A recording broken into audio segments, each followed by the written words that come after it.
In America, we are held captive by a two-party system that, at best, serves the left and right flanks of capital.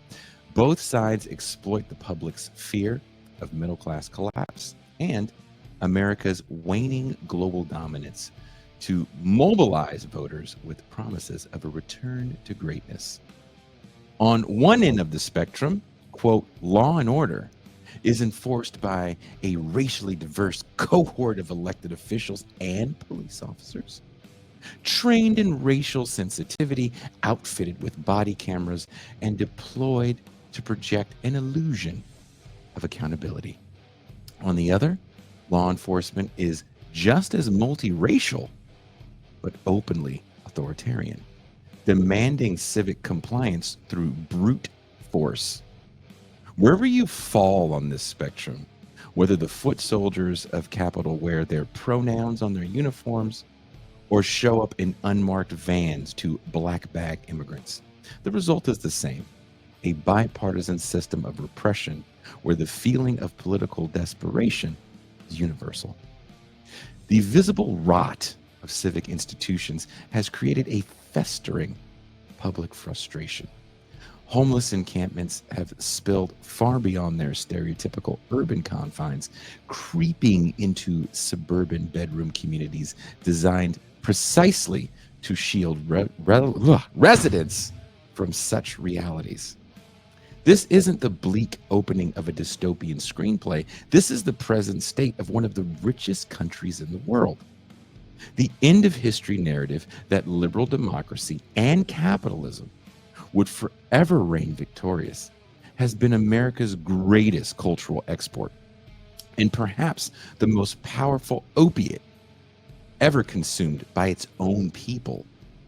As the COVID 19 death toll climbed beyond 1 million, there was no substantive, sustainable federal response for the millions without health insurance.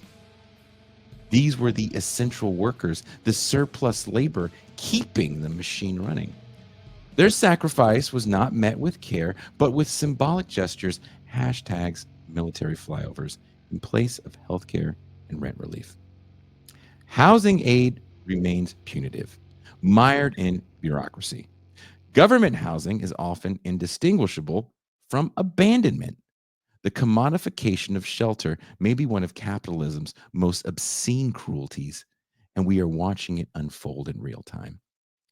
I remember dystopian films where humans wrapped in rags huddled around flaming barrels for warmth. I had never thought I'd watch that scene play out live every day on my way to work. Recently, I watched Mad Max, the 1979 film set in an unnamed but disturbingly familiar, not too distant future. The world is collapsing, ravaged by war, abandoned by institutions. Roving biker gangs terrorize what remained of civil society. The only force that stands between them and the people is the main force patrol, part highway patrol, part paramilitary stunt crew with a license to kill. We see early on that the only thing separating these lawmen from the criminals they chase is a badge and a crumbling idea of heroism. Like so many films that followed in the 80s, the chaos emerges from the collapse of traditional authority. Once the veil of order is lifted, bedlam reigns. Maniacal hordes follow Caligula like cult leaders. Civilization is reduced to a choice: conquer or be conquered. And if you look around today at the chaos, the cruelty, the performance of justice, the theater of politics, ask yourself, what world are we living in now? To discuss.